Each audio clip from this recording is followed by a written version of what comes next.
Oke, jadi bab 4 ini adalah infeksi, respon imun, dan mutasi. Nah, ini adalah contoh mutasi spike virus. Angkanya begini, ini adalah virus A ya, virus A. Yang lingkaran ini ya, yang lingkaran ini adalah kulitnya virus. Di masing-masing kulit ini, masih ingat tadi kita belajar tentang glycoprotein, di mana protein ini adalah protein intinya, backbone-nya adalah proteinnya ini, backbone ya. Kemudian dia punya cabang.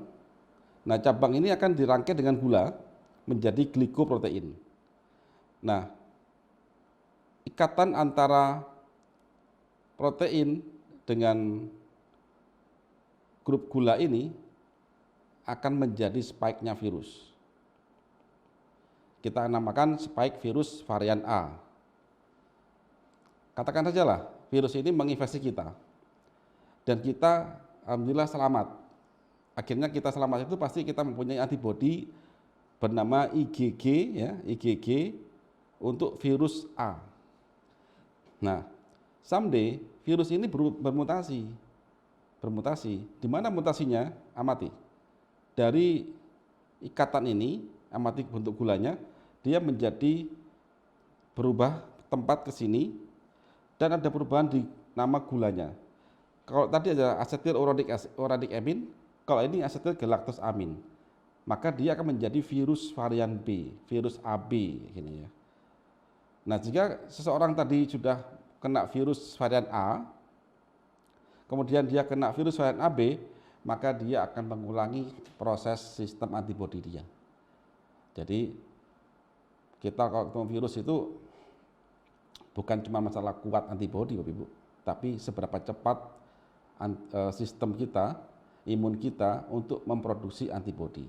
Karena antibodi itu sangat spesifik untuk mengenali jenis kuman termasuk virus. Apalagi virus COVID-19 yang informasinya dia adalah virus RNA, di mana ciri khas dari virus RNA itu adalah virus yang mudah bermutasi. Di mana mutasinya? Yaitu pada spike-nya ini, kulitnya. Kalau pada orang biasa, orang awam ya, pada bajunya. Sekarang dia menyerang pakai baju warna merah. Besok dia menyerang pakai baju warna hijau. Antara baju merah dan baju hijau di mata musuh itu sudah berbeda. Butuh senjata berbeda untuk menghadapinya. Jadi itu. Jadi kita bayangkan ada 20 sekian jenis asam amino dan mutasinya ya tinggal dikombinasikan aja berapa banyak bakal terjadi mutasi virus ini. Tapi tidak semua mutasi itu berbahaya. Ada yang lemah, ada yang kuat. Tergantung dari jenis mutasinya yang bersesuaian dengan jenis reseptornya. Oke, sekarang masuk kinerja sistem imun tubuh. Pada intinya adalah pada saat manusia kena virus, virus ini akan mencari spike-nya. Nah, saya sampaikan bahwa yang dicari oleh virus COVID-19 adalah sel yang mempunyai pintu reseptor ACE2 ini. Nah, setelah masuk maka ada perlawanan dong, ada perlawanan sistem imun yang di luar sel dan sistem imun di dalam sel. Jadi kita bagi dua. Jadi pada saat virus masuk ke tubuh kita, dia belum langsung masuk ke dalam sel. Dia baru jalan-jalan mungkin di sekitar jalur udara paru-paru. Dia belum masuk. Nah, di luar sel pun sudah ada sistem imun, ada pasukan reguler. Apa analoginya? Kita hidup satu kompleks perumahan. Ada seorang pencuri masuk ke kompleks perumahan. Di kompleks sudah ada satpam. Itu analoginya. Jadi maka satpam itu akan berusaha menangkap pencuri tadi. Itu analoginya virus masuk ke tubuh kita tapi belum masuk ke dalam sel. Dia masih jalan-jalan di jalur-jalur udara, pencernaan, tapi belum masuk. Tapi di dalam jalur itu sudah ada sistem imun, pasukan imun namanya makrofag. Nah, jika virus tadi masuk ke dalam sel, itu analoginya pencuri sudah berhasil masuk ke dalam rumah. Jika ada pencuri masuk ke dalam rumah dan yang punya rumah itu sadar, dia pasti melawan. sama dengan sel. Jika sel tadi kemasukan virus, itu tandanya bahwa virus tadi lolos dari sistem imun di luar selnya. Sel masih mempunyai satu kesempatan terakhir, yaitu dia melawan virus yang masuk di dalam tubuhnya. Kalau pencuri masuk ke rumah, berarti yang punya rumah punya satu kesempatan terakhir, yaitu melawan pencuri di dalam rumahnya. Tinggal dia berhasil tidak survive. Nah itu ya, oke. Itu tahapannya. Nah sekarang saya akan masuk ke bagaimana komunikasi COVID-19 dengan pintu sel. Jadi apa analoginya? Bagaimana komunikasi atau cara maling masuk ke dalam satu rumah. Maling masuk pasti mencari pintu. Bagi maling, pintunya bukan cuma pintu yang tempat kita keluar masuk, bukan, bisa jendela, bisa ventilasi, itu pintu masuk bagi maling ke suatu rumah. Bagi virus pun demikian, dia akan mencari pintu yang cocok dengan kuncinya, yang cocok dengan spike-nya. Nah ini virus ya, ini virus SARS-CoV, dia mempunyai S protein. Dia akan berusaha masuk, nah ini sel, jadi ini sel ya, human cell. Sel itu punya pintu reseptor ini ACE2 ini. Nah dia akan berusaha masuk. Dia melekat dulu, sama aja kayak maling. Dia mendekat dulu, mencongkel dulu, ya. Setelah mencongkel, maka dia melebur. Nah, virus pun demikian. Begitu dia mencongkel, maka dia ke sini, sehingga kulit dia membuka, akhirnya infeksi terjadi dengan cara apa? Materi genetik dia keluar, yang akan berlanjut pada replikasi. Jadi perlu saya sampaikan di sini Bapak Ibu, saya ulangi lagi, tujuan virus untuk menginfeksi sel itu cuma satu sebenarnya. Dia numpang untuk beranak. Tapi cilakanya pada COVID-19 ini, kalau virusnya sudah masuk beranak, dia keluar. Jadi satu virus masuk ke dalam satu sel paru-paru misalkan, dia keluar akan menjadi 1000 virus misalkan, tapi selnya tadi akan mati. Jadi begitu dia masuk, dia keluar lagi, tapi selnya ini akan mati. Nah begitu. Nah, kalau kita urutkan, jadi virus ini akan menempel dengan menggunakan senyawa penting yaitu glikoprotein yang tadi sudah kita pelajari. Nah, kemudian sebenarnya pada saat virus itu sebelum masuk, di sini sudah ada sel punya namanya sel mempunyai pertahanan awal sebenarnya, dia bisa mengeluarkan lendir untuk menghalangi dia masuk. Tapi biasanya kalau orang sudah lemah, itu tidak mampu menahan, lendir itu nggak mampu menahan virus, sehingga dia tetap nempel. Nah begitu virus itu berhasil nempel ke reseptor sel, maka dia akan melebur dan menginjeksi material genetiknya menjadi siap untuk direplika, beranak pinak di dalam tubuh sel yang diinfeksi oleh dia. Nah, sekarang kita lanjut. Saya lebih zoomkan lagi. Jadi akan kita zoomkan ininya, ya.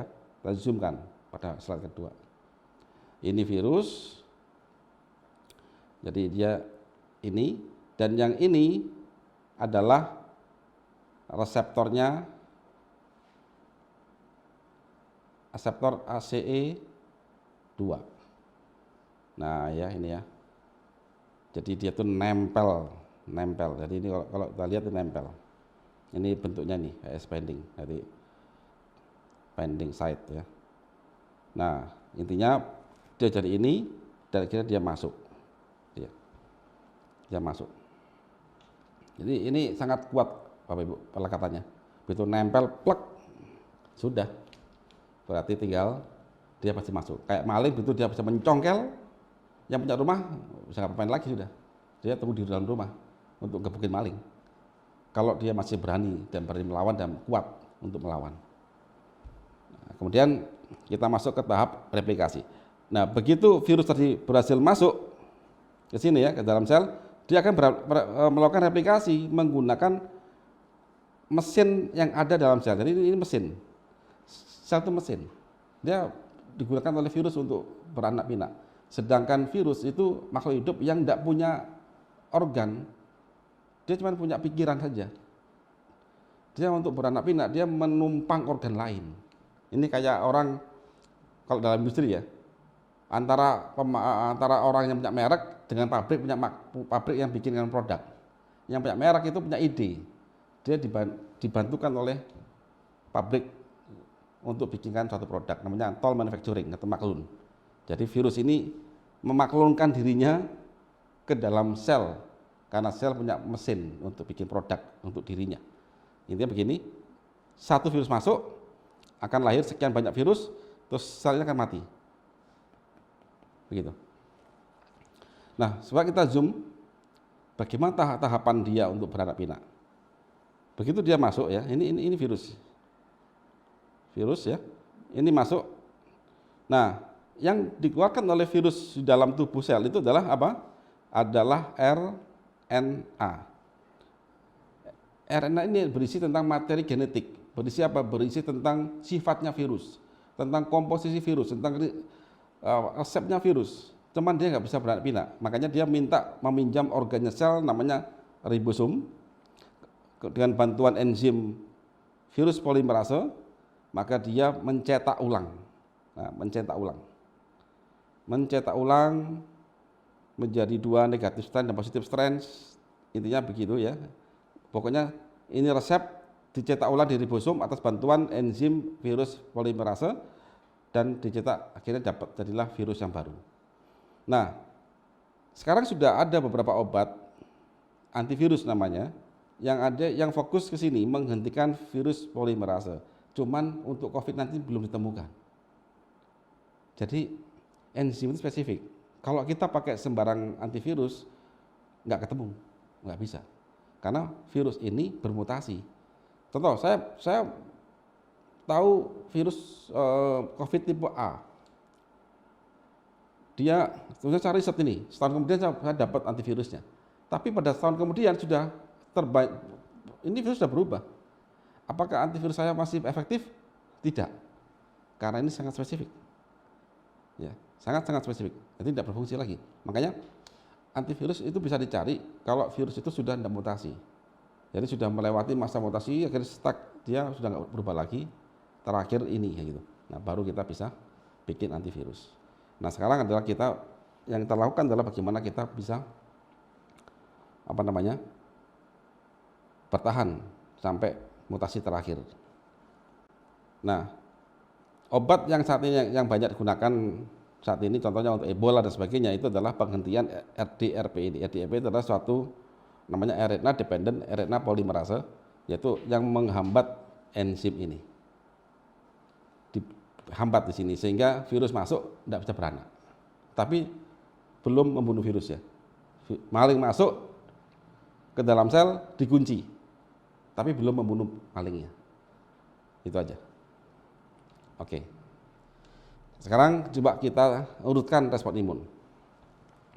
Saya di sini bikin 4 tahapan, stage 1, stage 2, stage 3, dan stage 4. Saya awali dari stage 1. Pada tahap ini adalah virus itu masuk ke tubuh tapi belum menginfeksi. Jadi maling sudah masuk ke kompleks perumahan tapi belum sampai masuk ke rumah. Ini poinnya. Jadi dia masih mencari pintu ACE2. Terus apa sinyal sel? Sel masih belum mengeluarkan sinyal. Jadi seperti apakah yang punya rumah itu tahu kalau ada maling lewat di pinggir jalan, di depan rumah dia belum tahu. Tapi mungkin sapam tahu ada satu yang gerak-gerik yang berbeda. Makanya satu di sini imun respon sudah ada yang tahu, sapam mulai tahu.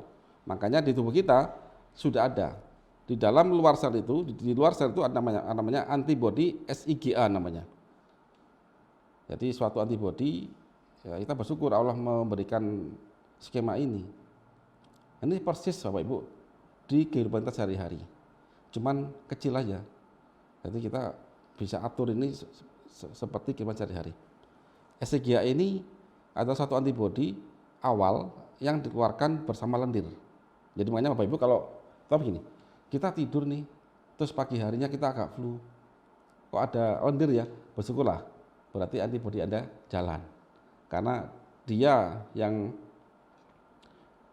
lendir itu berisi tentang antibodi dan dia berusaha mengeluarkan virus tadi itu atau kuman itu tadi. Itu ya. Jika tahap 1 ini gagal ya, artinya antibodi gagal, saking banyaknya virus yang masuk, terus kemudian apalagi virusnya canggih atau malinnya canggih sehingga dia bisa masuk ke rumah, maka masuk ke stage 2. Pada tahap stage 2 ini virus sudah berhasil masuk. Jadi virus sudah berhasil masuk. Maling sudah masuk ke rumah. Gitu kan? Tapi sapam tahu. Makanya di tubuh kita pun ada sapamnya, namanya makrofag. Dia tahu. Nah, sel yang kemasukan virus akan mengeluarkan sinyal. Sinyal dia namanya interferon, yang kedua sitokin. Interferon itu seperti gini, rumah saya kemalingan ya. Kita ngasih tahu tetangga, aku kemalingan gitu loh. Itu interferon. Kasih tahu tetangga kita supaya tetangga kita itu waspada. Itu interferon. Jadi sel ini akan ngasih tahu tetangganya untuk menutup dirinya. Dengan cara apa? Akan membuat lendir makin banyak. Begitu. Jadi kalau kita hari pertama agak flu dikit, hari kedua kok tambah akeh, tapi belum demam. Nah itu berarti sudah ada satu virus yang masuk atau kuman masuk dalam sel kita, tapi belum masif. Makin banyak kita keluarin, bantu keluarin terus supaya dia makin sedikit. Terus bagaimana respon imunnya, sistem imun bagaimana? Ada 2, sistem imun yang di luar sel sama di dalam sel. Kalau pada perumahan ada 2 sistem keamanan. Yang pertama di luar rumah dia, yaitu ada polisi lah, ada satpam lah dan sebagainya, yang dia berusaha menangkap. Yang kedua di dalam rumah dia. Apa di rumah dia? Ya dia berusaha menghajar maling itu, jika dia masih mampu ya.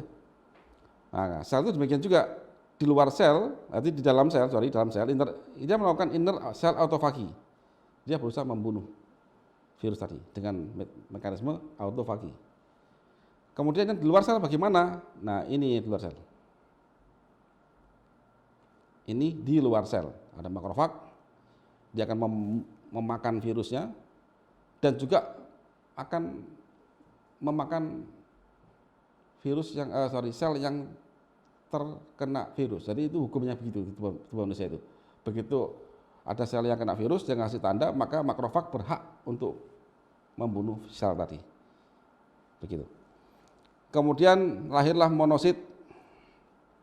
Monosit itu adalah sel darah putih dari dalam darah, dia keluar ke dalam sel paru yang terkena infeksi, dan kemudian dia akan memakan virus dan dia berubah jadi dendrit. Pada tahap stage 2 ini, sel yang mati itu tinggi, Bapak Ibu. Nah, jika pada tahap 2 ini sistem imun kita itu mampu mengatasinya, maka ya sembuh kita. Tapi saya yakin pada tahap 2 ini kita belum. Mayoritas masih keok di sini. Lanjut ke stage 3.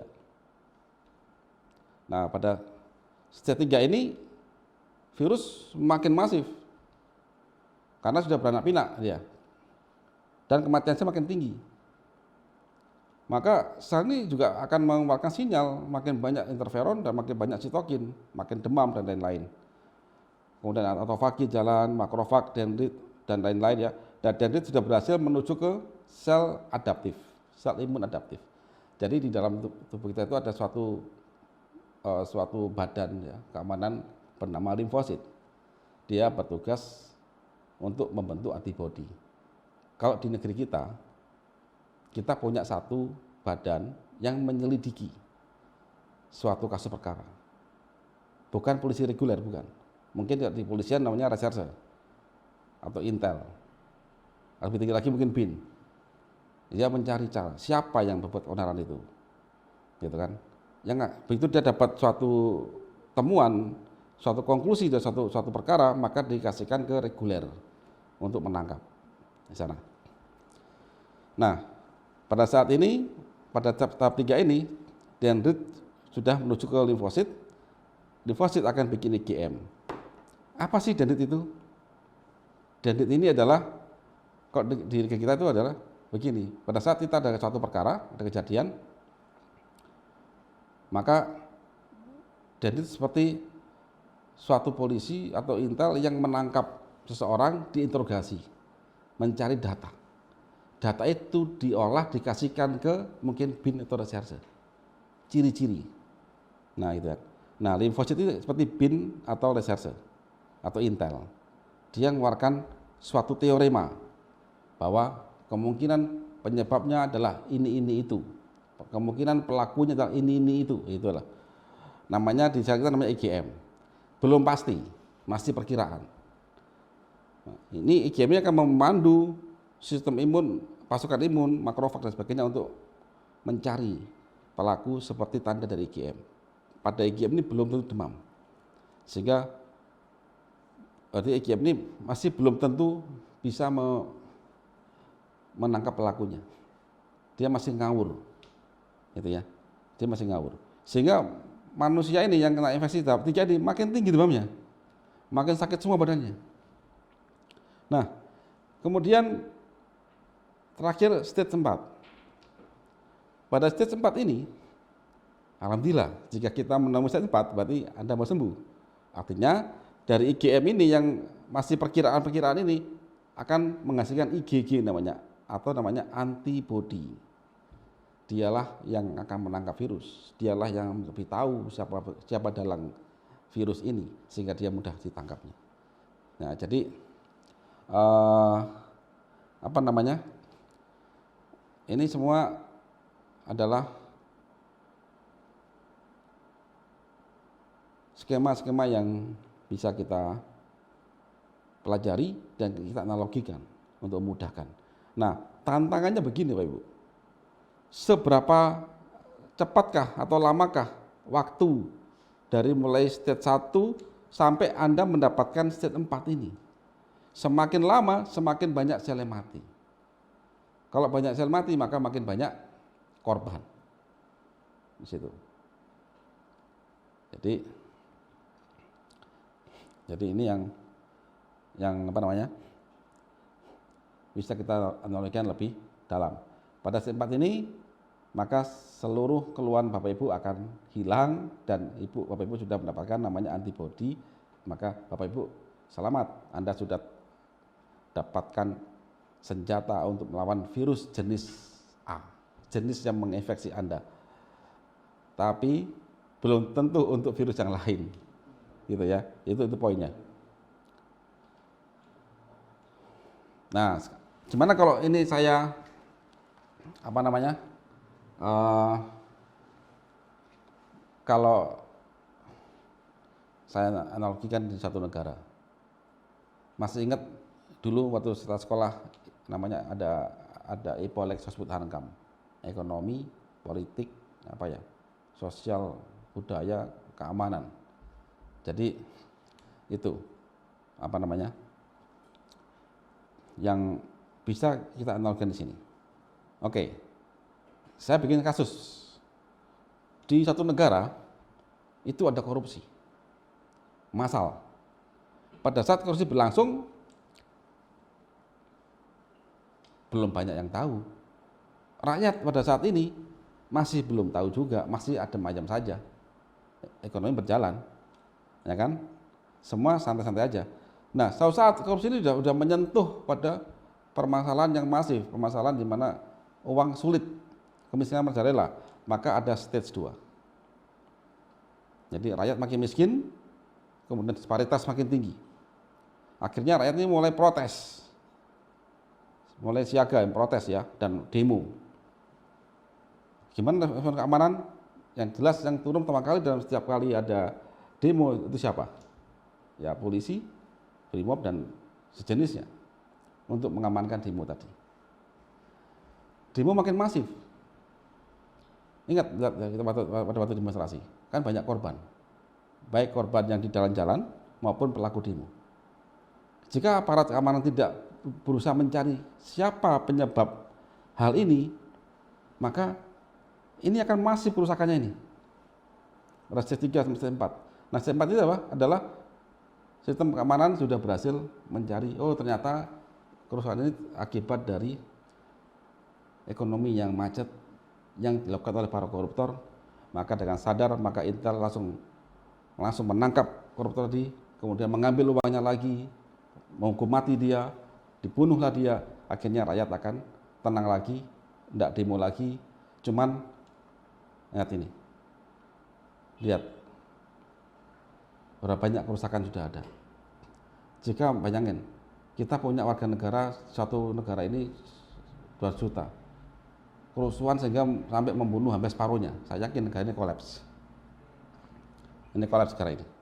Jadi makanya semakin lama suatu sistem keamanan satu negara itu mencari tahu, mendapatkan jawaban dari satu kerusuhan atau suatu kejadian, maka semakin banyak kerusakan terjadi.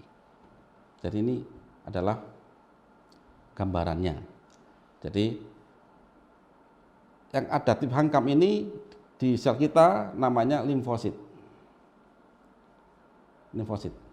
Kalau di negara adaptif itu ya kayak ini, FBI sama apa ini, CIA ya gini. Terus siapa yang regulernya? Ini polisi, ini reguler. FBI ini siapa? Inilah IGM ya. Kemudian siapa yang ke sini?